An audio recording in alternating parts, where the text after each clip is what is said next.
2014 में जब वो सुनने पाए हम लोग नहीं थे, 2017 में जब वो 18 सीट पाए हम लोग नहीं थे, 2019 में जब मिले जुले गठबंधन में वो 10 सीटों पाए तब हम लोग नहीं थे।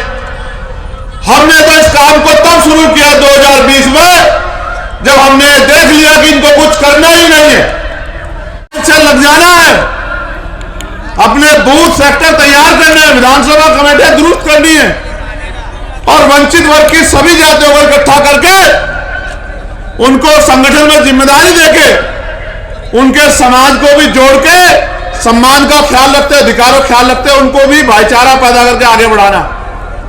जब आप ये काम करोगे तब आजाद समाज पार्टी मजबूत होगी और जब आजाद समाज पार्टी मजबूत होगी तो आप लोग मजबूत होंगे। आजाद समाज पार्टी उत्तर प्रदेश में संगठनात्मक ताकत हासिल कर रही और मेरा यह विश्वास है कि लोकसभा के चुनाव तक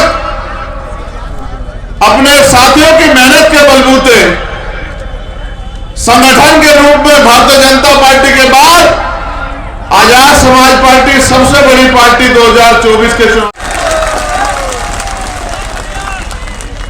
मुझे जहां नौजवानों के संघर्ष पर भरोसा है वहीं पार्टी के सीनियर नेताओं के अनुभव और संघर्ष पर भी भरोसा है कि जिस संकल्प के साथ वो मैदान में आए हैं वो संकल्प भी जल्दी पूरा होगा।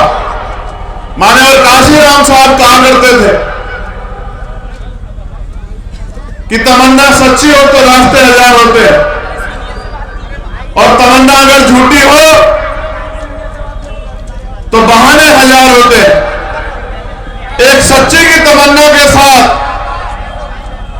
हम लोग इस आंदोलन में निकले और आप ये जानते हैं कि आंदोलन के शुरुआत में ही लगभग 16 महीने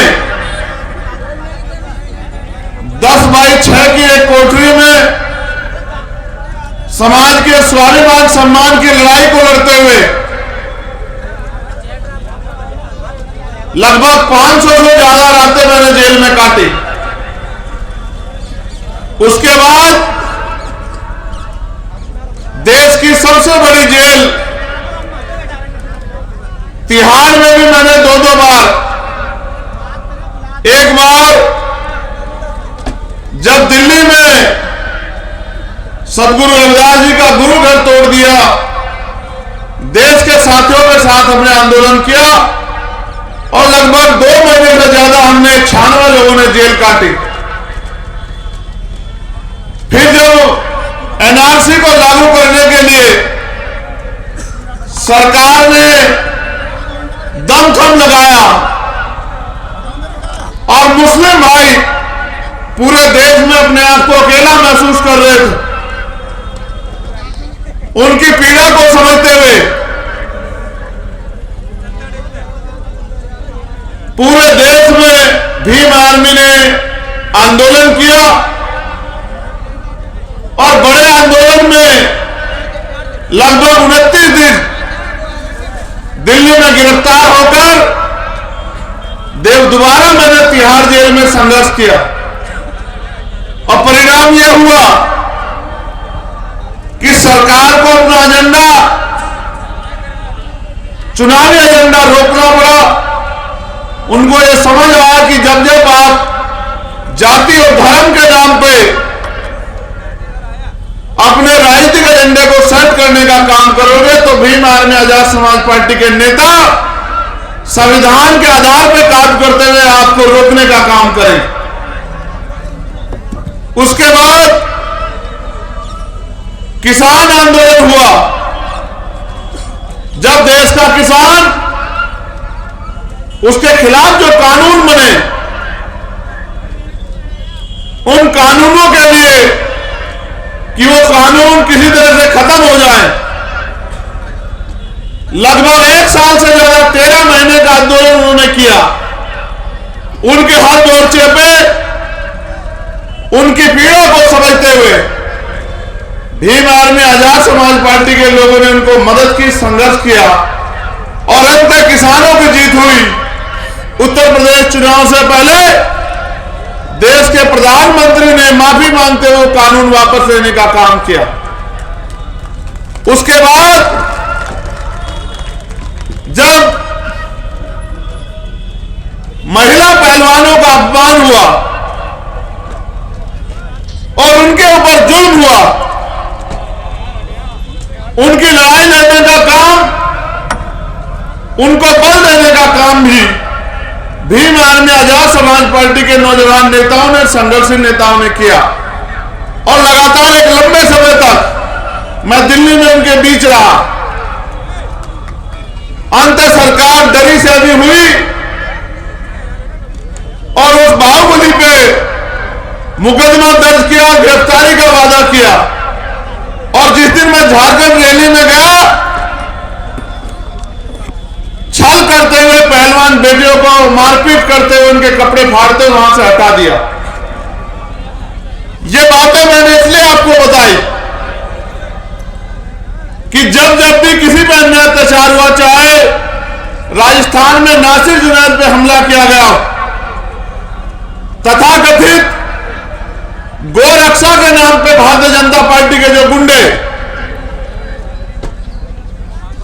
देश भर में मुस्लिम लोगों को नुकसान पहुंचाने का काम करते हैं, उन्होंने 2 बच्चों को राजस्थान से उठाकर इतना पीटा कि जब वो मरने के हालात में चले गए, पुलिस को देने चले गए, पुलिस ने मना कर दिया। तो बड़े तकलीफ के साथ मुझे कहना पड़ता है कि हिसार के जंगलों में ले जाके उन दोनों बच्चों को पेट्रोल छिड़क के जला दिया। उसके आंदोलन को भी उत्तर प्रदेश, उत्तराखंड, राजस्थान, हरियाणा में चारों प्रदेशों में जिला मुख्यालय में हमने लड़ा। तब जाके राजस्थान के मुख्यमंत्री ने पीड़ितों की आवाज सुनने का काम किया। आपको याद है, मैं आगरा में तब आया था जब एक बिटिया जिसको तेजाब डाल के जला दिया गया था, संजली बहन को न्याय दिलाने के लिए। फिर मैं दोबारा आया जब भाई अरुण वाल्मीकि को पुलिस के कर्मचारियों ने थाने में पीट पीट के मार दिया। तब मैं उनके परिवार से मिलने और न्याय दिलाने के लिए आया। आज भी जब मैं यहां पहुंचा तो 2 एप्लीकेशन मेरे पास आई। एक अरुण वाल्मीकि जी के परिवार की है, जिनका परिवार मुझसे मिलने आया, और वो बच्ची भी मैंने देखी 2 साल पहले जब वो बहुत छोटी थी, 1 महीने की भी नहीं थी, जब सत्ता के संरक्षण में जो गुंडे, सब लोग तो बुरे नहीं है वर्दी पहनने वाले, लेकिन कुछ लोग हैं जो वर्दी का दुरुपयोग करते हैं, जिन्होंने भाई अरुण वाल्मीकि को पीटा, उनके परिवार को पीटा। अभी उन्होंने मुझसे बताया कि जो सरकारी नौकरी, सरकारी आवास का वादा किया था, एक झूठे कागज पे हमसे साइन कराए थे, वो नौकरी का वादा और आवास का वादा सरकार ने पूरा नहीं किया। हालात तो ये है कि उनके परिवार की लाइफ तक काट दी गई। और मुझे तकलीफ के साथ कहना पड़ रहा, एप्लीकेशन में लिखा है उस परिवार ने, क्योंकि उनके परिवार का कमाने वाला व्यक्ति चला गया तो परिवार का पालन पोषण, घर घर बर्तन मांज के मेरी बहन को करना पड़ रहा। ये बहुत तकलीफ दे। इसके पास ही में लोटा, जब हाथरस में हमारी बहन को मनीषा वाल्मीकि के साथ अन्याय हुआ, जब उसकी लाश को, मेरी पुलिस से कोई लड़ाई नहीं है, अगर पुलिस के लोग ईमानदारी से अपना काम करें, संविधान के दायरे में अपना काम करें, तो मैं उनका बहुत सम्मान करता हूं। लेकिन जब उन्होंने उत्तर प्रदेश की सरकार के इशारे पे बहन मनीषा को उनके परिवार की इजाजत के बिना पेट्रोल डाल के कचरे की तरह जला दिया, तो मेरा गुस्सा बढ़ जाता। और मुझे भी देश के हर एक उस व्यक्ति को गुस्सा होना चाहिए जिनके घर में बच्ची है, जिनके घर में बहन। क्योंकि अगर किसी भी बहन का अपमान होगा और उसके अपमान में हम लोग चुप रहेंगे तो ये आगे आने वाले हत्याकांड को घटनाओं को दावत है। अगर आप एक घटना पर चुप रहोगे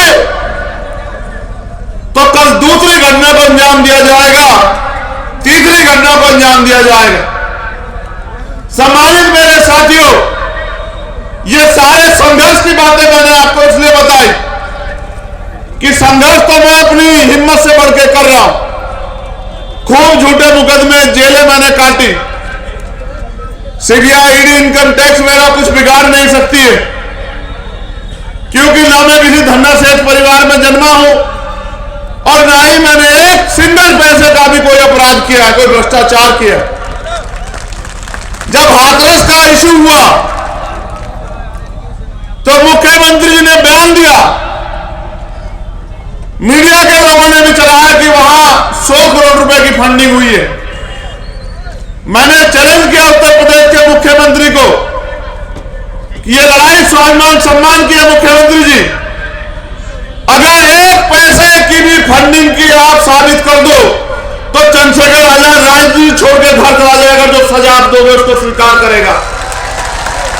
लेकिन अपने पाप छिपाने के लिए जो झूठ आप बोल रहे हो, अगर आप में हिम्मत है तो अगर आप साबित ना कर पाओ तो आप माफी मांगो इस समाज से कि आप उत्तर प्रदेश की बहन बेटियों को सुरक्षित नहीं रख सकते, लेकिन आप किसी ईमानदार व्यक्ति पर इल्जाम लगा सकते हैं। कई संघर्ष राजस्थान में भी हमने लड़े, अब उन संघर्षों को छोड़ो और उत्तर प्रदेश के बारे में सोचो। उत्तर प्रदेश में बाबा साहब अम्बेडकर के संविधान की वजह से, अवसर की वजह से कभी आपके पास राजनीतिक ताकत थी, और जब मैं इस बात को पूरी करूंगा उस बात से पहले मैं ये भी आपको याद दिलाऊंगा कि राजतंत्र में राजा महाराजाओं के हाथ में अधिकार थे। राजा महाराजा जो तय कर देते थे वो कानून बन जाता था, उनके मुंह से निकली हर एक बात जनता के लिए सर्वमान्य होती थी। लेकिन फिर डॉक्टर बाबा साहब अम्बेडकर साहब छोटू राम के संघर्ष से इस देश में लोकतंत्र आया, और जब वोट का अधिकार डॉक्टर बाबा साहब अम्बेडकर इस देश के हर व्यक्ति को दिलाना चाहते थे, उनको रोकने के लिए तमाम तरह की बातें आई। उस समय के ताकतवर लोग ये कहते थे कि वोट का अधिकार उनको मिलना चाहिए जो बड़े बड़े जमींदार हैं, वोट का अधिकार उनको मिलना चाहिए जो लगान देते हैं, वोट का अधिकार उनको मिलना चाहिए जो बिजनेसमैन, जिनके बड़े बड़े व्यापार, वोट का अधिकार उनको मिलना चाहिए जो बहुत पढ़े लिखे। डॉक्टर बाबा साहब अम्बेडकर ने कहा कि अगर चंद लोग फैसला करेंगे कि सरकार किसकी बनेगी, कैसे बनेगी, तो लोकतंत्र के क्या मायने। जब हर बालिग व्यक्ति फैसला करे, चुने, तब जाके लोकतंत्र असल मायने में आएगा। और वो चाहते थे, जब उन्होंने वोट का अधिकार दिलाया तो उन्होंने कहा कि आज मैंने रानी का पेट चीर दिया, आज के बाद राजा बैलेट बॉक्स से तैयार होगा, आपकी वोट से तैयार होगा।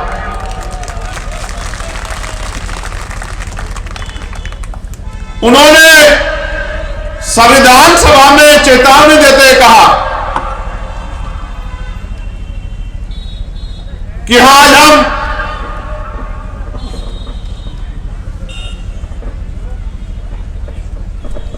दोहरी जीवन में कदम रख रहे हैं, जहां राजनीति में वन वोट, उसकी वन वैल्यू, राजनीति में तो हम लोग बराबर हो जाएंगे,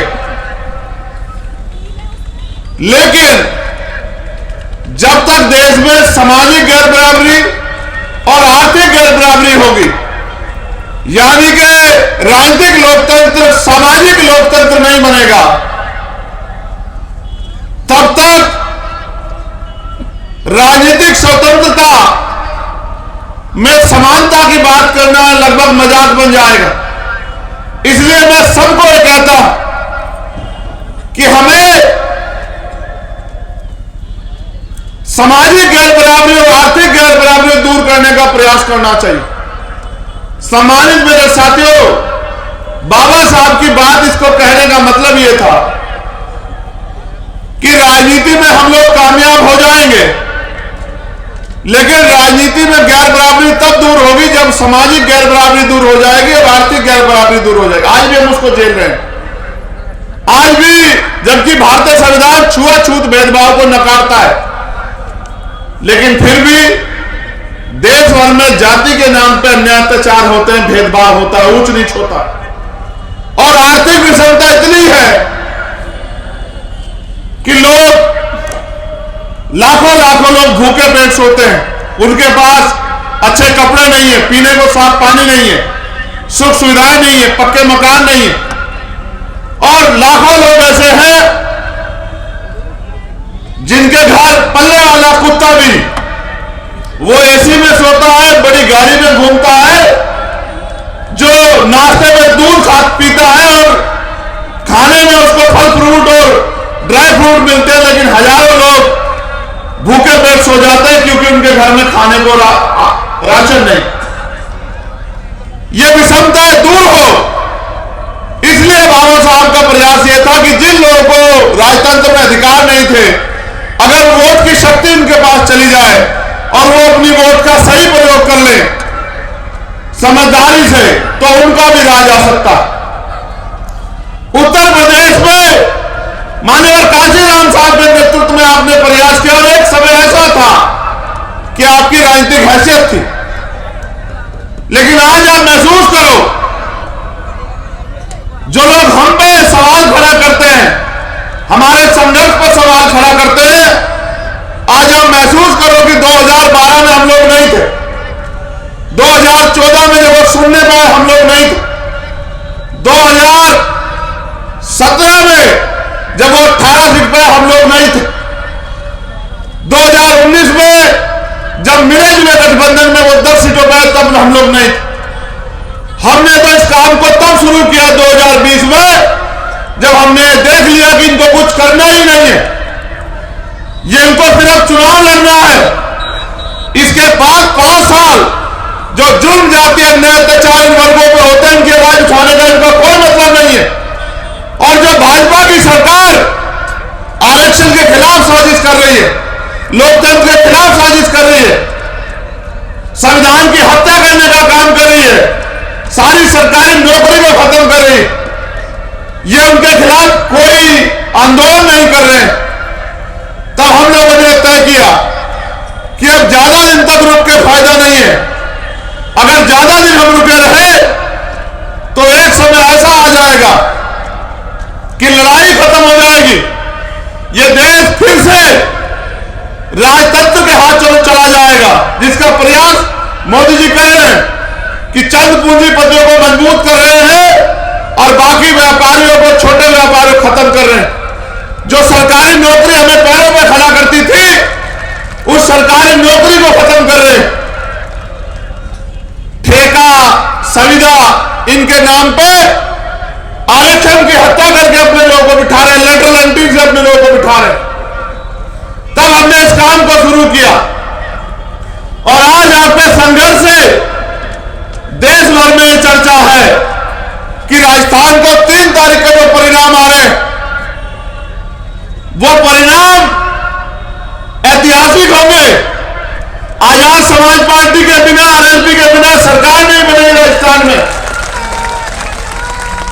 अगर आज ऐसा वहां हुआ है, इसके लिए उत्तर प्रदेश के लोग बधाई के पात्र हैं, क्योंकि मेरा जन्म उत्तर प्रदेश में हुआ और मुझे संघर्ष करना आप लोगों ने सिखाया, मुझे ताकत आप लोगों ने दी है। अगर आप लोगों ने संरक्षण न किया होता, मेरे साथ न दिया होता, तो शायद आज राजस्थान में यह विश्वास और प्यार मजबूत नहीं होता। राजस्थान के लोगों ने तो मन बना लिया, उन्होंने सारे नेता देख लिए, उनको समझ आया कि आजाद समाज पार्टी को ताकत देनी। लेकिन उत्तर प्रदेश में अभी भी हमारे लोग इस काम को जिम्मेदारी से नहीं कर रहे। मैं पूछना चाहता हूं कि भाई अरुण को न्याय क्यों नहीं मिल रहा है? मनीषा बहन के परिवार को जो वादा मुख्यमंत्री ने किया था सरकारी नौकरी का, आवास का, वो पूरा क्यों नहीं हुआ? उसका एकमात्र कारण यह है कि उत्तर प्रदेश की भाजपा सरकार को लगता है, क्योंकि अभी अभी वो दलित सम्मेलन कर रही है और बहुजन समाज पार्टी ने उनको वॉकओवर दे दिया। आप ये महसूस करो कि जब कोई दुश्मन हमारे लोगों को बरगलाने के लिए,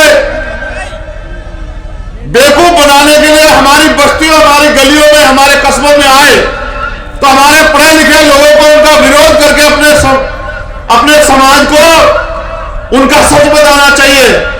लेकिन जब भारतीय जनता पार्टी ने अभी दलित सम्मेलन बुलाए, उसका एक जवाब बहुजन समाज पार्टी ने नहीं दिया। इसका मतलब उनके नेता ये तय कर चुके कि हम तो कमजोर हो ही रहे हैं, अब ये अगर समाज बाबा साहब अम्बेडकर का मिशन छोड़ के भाजपा की तरफ चला जाए तो हमें तकलीफ नहीं होनी चाहिए।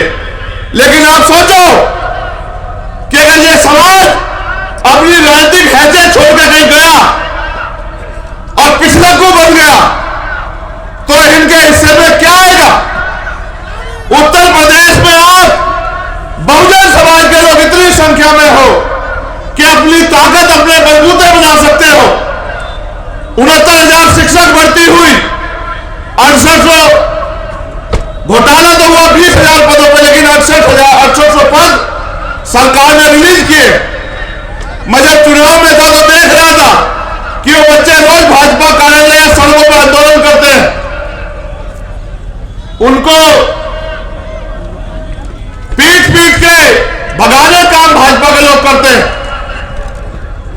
भारतीय जनता पार्टी में बैठे दलित पिछड़े वर्ग के नेता, उनके मुंह से एक शब्द नहीं निकलता। अगर आप इन पार्टियों के पिछले को बच जाओगे तो क्या ये आपको सम्मान सम्मान का जीवन दे पाएंगे? अपने मन से सोचो।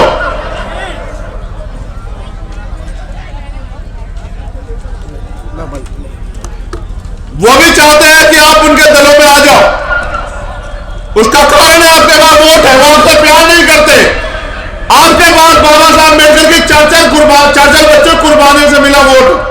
वो इस बात को जानते हैं कि इनके पास वोट है, इनकी जरूरत है। लेकिन महसूस करो, जो भारतीय जनता पार्टी, कांग्रेस या किसी भी पार्टी में नेता है, समाजवादी पार्टी में भी जो लोग नेता है, वो अपने नेताओं को बाईपास करके क्या आपकी आवाज उठा सकते हैं?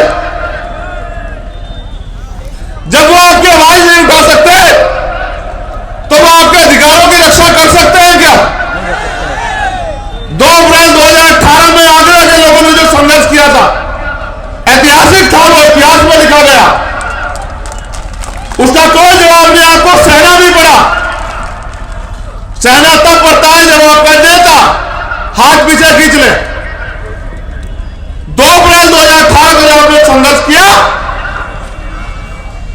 जब 12 बजे तक बड़ी भीड़ जुटी, तब तक तो सब लोगों ने कहा हम भी शामिल है, हम भी शामिल है। लेकिन जब विरोधियों ने हमारे लोगों पर गोलियां चलाने का काम किया, लाठियां को पीटने का काम किया, तो जिन नेताओं के भरोसे आप लड़ रहे थे उन्होंने कहा हमारा इस आंदोलन से कोई मतलब नहीं। भाजपा को ताकत दे दी कि ये नौजवान जो अपनी जान की बाजी लड़ा के समाज की लड़ाई लड़ रहे हैं, इनको पीटो। और परिणाम ये हुआ कि हजारों लोग जेल गए और पुलिस ने जेल में पकड़े जाने के बाद इतनी लाठियों में पीटा मेरे भाइयों को, हजारों लोगों को राशुका लगी, तमाम तरह की मुसीबत का सामना करना पड़ा। आप सब लोग बताओ, क्या किसी पार्टी ने आपके हुए न्याय खिलाफ आंदोलन किया क्या? आप अपने स्वाभिमान सम्मान की लड़ाई लड़ने, उनकी रक्षा करने खुद आए। आज पूरे देश में पुलिस से पहले भीम आर्मी के नौजवान अन्याय होने पर जाते हैं, और पीड़ित परिवार को न्याय दिलाने की लड़ाई लड़ते बिना किसी स्वार्थ के। मैं आपसे वादा करता हूं कि आने वाले 1 साल के अंदर आपके 2 अप्रैल 2018 के मुकदमे वापस करा के दिखाऊंगा। आप मेरी बात को याद रखना, चाहे मुझे कुछ भी संघर्ष करना पड़े, चाहे मेरी जिंदगी जेल में क्यों ना कट जाए, लेकिन मैं आपको मजबूर नहीं होने दूंगा इन सरकार के आगे। आप चिंता मत करो, लेकिन आप भी सोचो मेरे साथियों, इस लोकतंत्र में जब तक आप अपनी राजनीतिक ताकत नहीं बनाओगे तो आपके साथ ये जुल्म जाति अन्याय अत्याचार होता है। आप इतनी बड़ी संख्या में यहां आए और यहां से आप कुछ सीख कर नहीं जाते और जाके उस काम को अमल में नहीं लाते, तो फिर ताकत कैसे बनेगी? ये लोकतंत्र है, संगठन में शक्ति है। अगर आप संगठन का काम प्रॉपर नहीं करते, अपनी बूथ की कमेटियां, सेक्टर की कमेटियां, विधानसभा की कमेटी, जिले की कमेटी और जो हमारे पार्टी के फ्रंटल संगठन है उनकी कमेटियां नहीं बनाते, जिम्मेदारी नहीं उठाते, तो आपकी ताकत कैसे बनेगी? आप ये सोचो, आपकी पार्टी का संगठन कोई दूसरी पार्टी के लोग बनाएंगे क्या?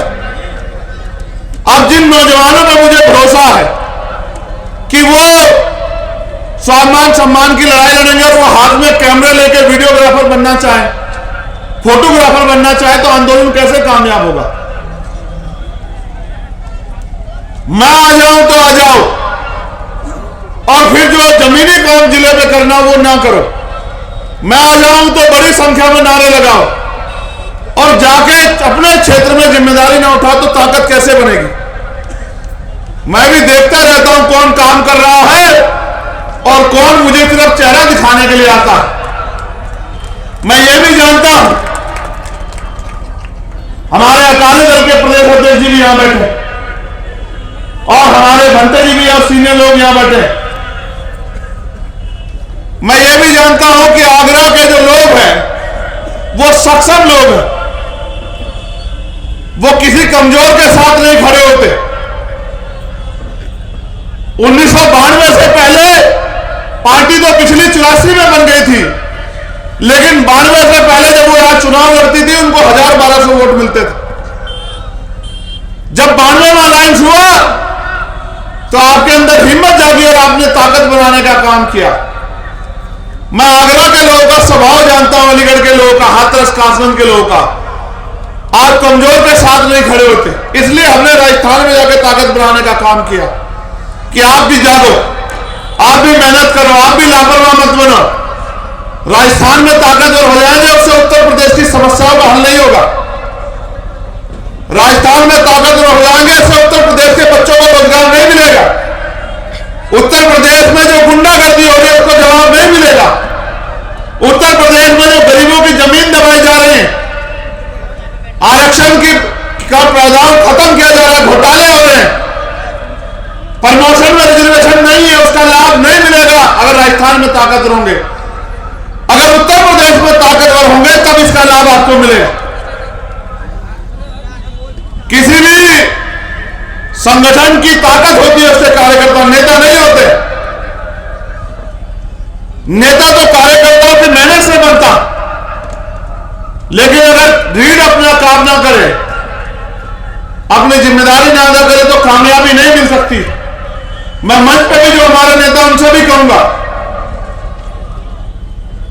अगर सच में कुछ बना के दिखाना है, ताकत अर्जित करनी तो मेहनत करो, शकल दिखाने काम बंद करो। मैं आता हूं तो मंच पे आ जाते हो सब लोग,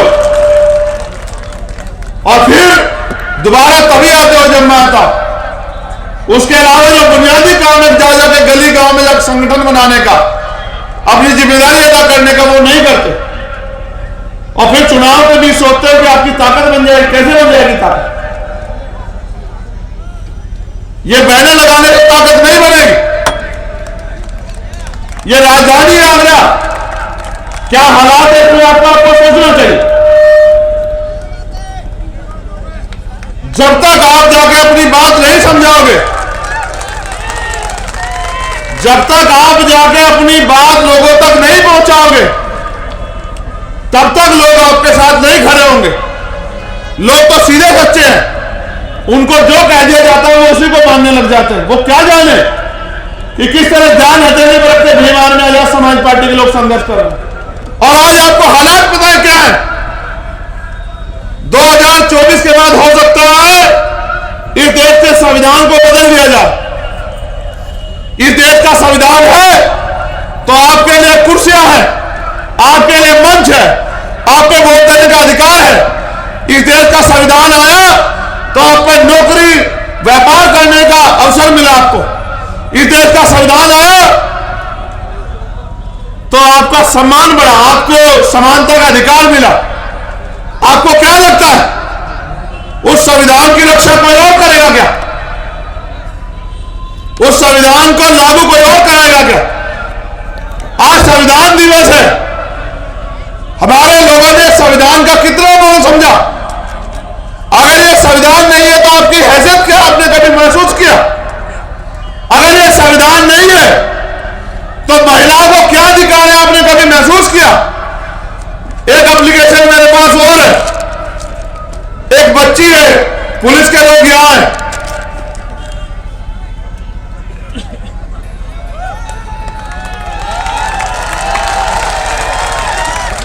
ये बच्ची है कामनी प्रजापति, इसकी उम्र 13 साल है और इनके पिता है भगवान दास प्रजापति जी, निवासी लॉयंस कॉलोनी दयालबाग। पुलिस के लोग यहां हैं, इनकी बच्ची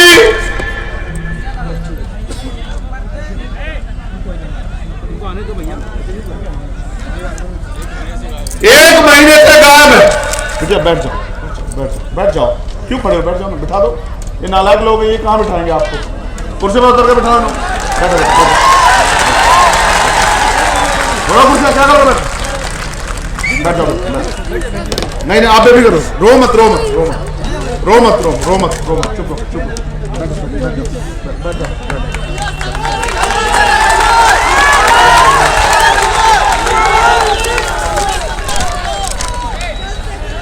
इनकी बच्ची 13 साल की बच्ची एक महीने से गायब है और अभी तक कोई खबर नहीं है। मुझे इस बात का दुख है, मगर मैं करूं क्या?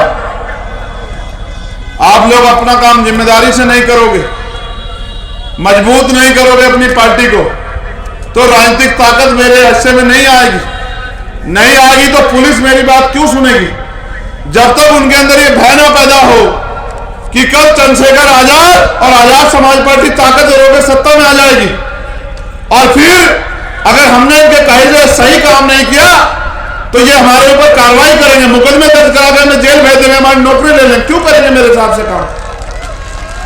आज अगर गरीबों को उत्तर प्रदेश में न्याय नहीं मिल रहा है उसके जिम्मेदार आप लोग, क्योंकि आप अपनी राजनीतिक ताकत नहीं बना रहे, आप अपना काम नहीं कर रहे।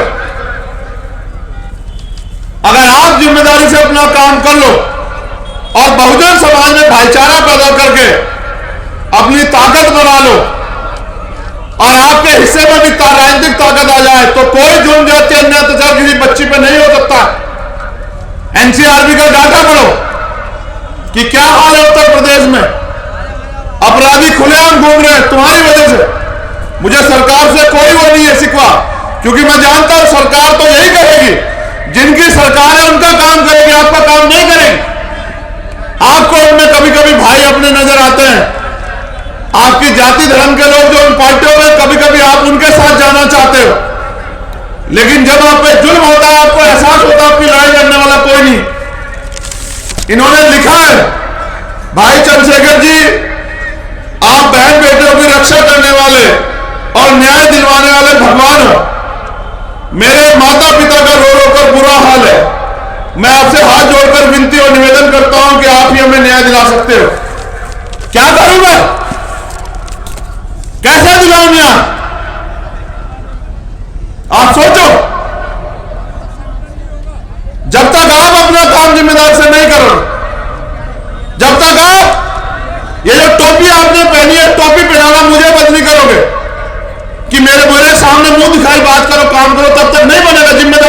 उठाओगे?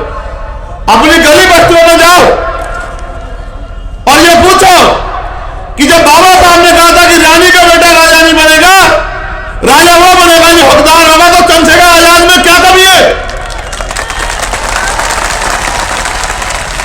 अगर कुर्सी की कोई लालच होता तो अपना दल नहीं बनाते विचारधारा में आधारित माननीय काशीराम साहब के सपनों, बाबा साहब के सपनों का। किसी भी पार्टी में मैं और चित्तौड़ साहब और श्री जी किसी पार्टी में जाकर एमपी एमएलए बन जाते, लेकिन उन दलों से आपको न्याय नहीं दिला पाते, आपकी आवाज नहीं उठा पाते, इसलिए दल बनाया। मैं अकेला कितनी में पति गायब है और मुझे लग रहा है 8वें महीने की घटना, अभी तक कोई कार्रवाई नहीं हुई, कोई जानकारी नहीं मिली। कहाँ रहती है? अलीगढ़। अलीगढ़?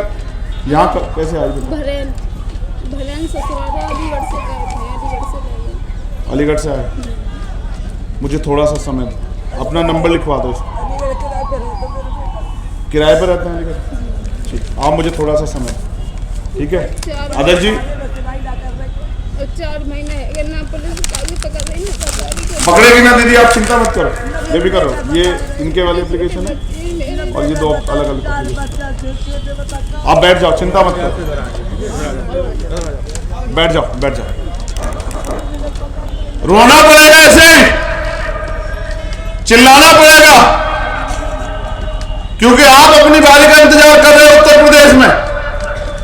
कब आपके घरों तक आग लगे, आपके घरों तक आंच आए। मैं तो कह के थक चुका हूं और आगे भी उम्मीद करके आग रहा हूं कि आप जागोगे, आप अपनी ताकत बनाओगे, मेहनत करोगे, आप संघर्ष करोगे, आप दूसरी पार्टियों सीख लो। 10 साल पहले बनी आम आदमी पार्टी राष्ट्रीय पार्टी बन गई, 10 साल पहले आपकी वोटों में बन गई। आप सीख लो, उनके पास कुछ नहीं है, बेस वोट भी नहीं है। आप देखो कि आप कितने कमजोर बन गए उत्तर प्रदेश में, क्या आप अपनी राजनीतिक हैसियत मजबूत नहीं कर पा रहे हो। मैं तो इस लड़ाई को लड़ रहा हूं आप सबके सहयोग से। मुझे यह भी नहीं पता कि कहां से कौन सी गोली इस बार मेरे सीने के पास जाएगी, नहीं पता है मुझे। और यहां जो लोग खड़े हैं उत्तर प्रदेश में, तो कई हत्या ऐसे हुई मीडिया के रूप में चले आए और गोली मार के हत्या करके चले गए, और ये पता होने के बावजूद हमारे पुलिस के साथी वहां बैठ के देखो कुर्सी पर आराम से बैठे।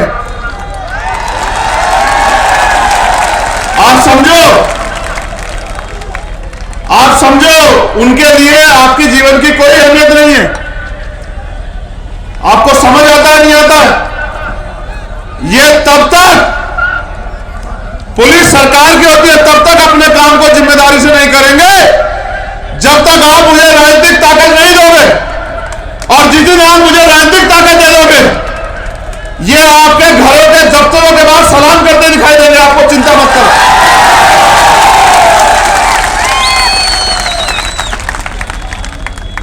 अगर यहां कोई घटना घट जाए, इनको कोई मतलब नहीं है। इनको यह नहीं पता कि जो तनख्वाह इनको मिली है वो हमारे टैक्स की है, ये जो इतने लोग बचे उनके टैक्स की है। आपको संविधान की ताकत को समझना चाहिए। मेरे लोगों को बैठ जाओ, उनकी तरफ ध्यान हटाओ, उनसे मेरी बात पे ध्यान लाओ। आपको संविधान की ताकत को समझना चाहिए। यह संविधान आपको शक्ति बनाने का अवसर देता है 5 साल बाद। अभी आपके हाथ लोक विधानसभा के चुनाव दूर हैं, लेकिन आपको तैयारी अभी से करनी है लोकसभा और विधानसभा की। आपको अभी से मेहनत करनी है।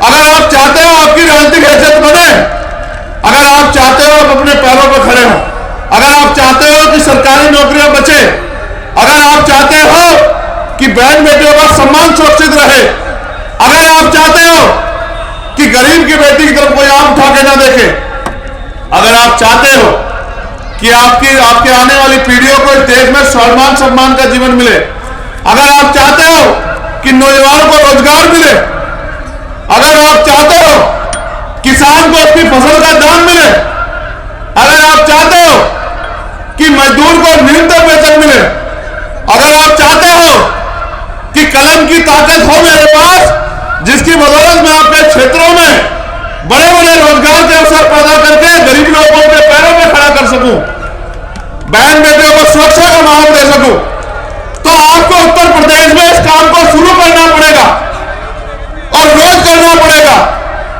हर दिन 2-4 घंटे मेहनत करनी पड़ेगी अपनी राजनीतिक पार्टी को ताकत देने के लिए। आपको लापरवाही बंद करनी पड़ेगी। आप दूसरे नेताओं की तरह जो धन बल की राजनीति कर रहे हैं, आप कुर्ते काट के नहीं घूम सकते हो, आप बड़ी बड़ी सुंदर सुंदर जैकेट पहनकर नहीं घूम सकते हो। अगर ये इनमें घूमना चाहते हो तो पहले इतनी हैसियत भी बनाओ, उनका दिखावा मत करो। वो तो धन्ना सेठ है, उनके बड़े बड़े करोड़पति साथी हैं, आपका क्या साथी है? मैं अभी चुनाव में होकर आया, वो तो अच्छा हुआ कि भाई हनुमान जी बेनीवाल ने इतने साधन उनके समाज ने जुटाए थे, उनके संगठन ने, कि हमने हेलीकॉप्टर से वहां प्रचार कर लिया। आप सोचो, मैं सवाल छोड़ रहा हूं, उत्तर प्रदेश में जब चुनाव होगा, एक विधानसभा से दूसरी विधानसभा में जाने में समय लगेगा, प्रचार में 15 दिन का समय होगा। कैसे होगा प्रचार? ऐसा थोड़ा ही है। भाजपा के लोगों को तो बहुत पैसे हैं, कांग्रेस के लोगों को, समाजवादी वालों को भी बहुत पैसे हैं, वो तो चले जाएंगे, मैं कैसे जाऊंगा? आप कहोगे आओ आओ प्रचार कर दो, रैली कर दो, कैसे आऊंगा?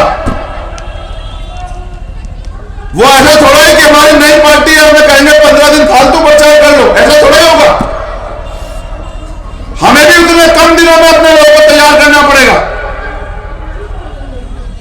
इसलिए आपसे कहता हूं, अपनी पार्टी को जैसे आपने आज सहयोग किया है, थैली लेके एक एक पैसा अपनी मेहनत की कमाई से पे बैक टू सोसाइटी, जो बाबा साहब कहते थे, एक एक पैसा जुटा के अपनी पार्टी को भी आर्थिक रूप से मजबूत करो कि आपकी पार्टी किसी के ऊपर निर्भर न रहे, आपकी पार्टी धन बल से भी मजबूत हो और आपकी पार्टी संख्या बल में भी मजबूत हो और आपकी पार्टी आगे भी बढ़े, क्योंकि आपकी पार्टी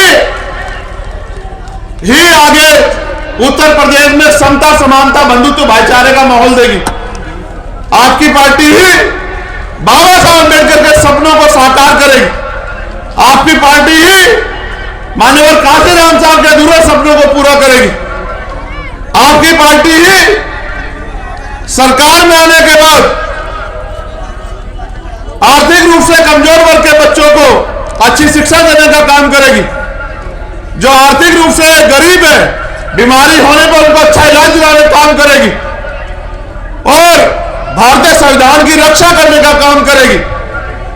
अगर आज संविधान पे खतरा है, इसका मतलब जितने भी दल है भाजपा से अलग, वो अपना काम जिम्मेदारी से नहीं कर रहे हैं। जैसे 2 अप्रैल की जिम्मेदारी आपने अपने कंधों में उठाई थी, ऐसे अपने इस आंदोलन की जिम्मेदारी भी आप अपने कंधों पे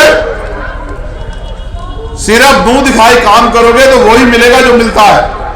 और अगर मेहनत से काम करोगे, ईमानदार से काम करोगे, संघर्ष करोगे, तो फिर आपके हाथ में ताकत आएगी।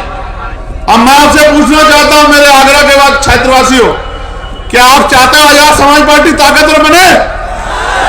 दोनों हाथ उठा के बताओ, कौन बनाएगा ताकतवर इसे?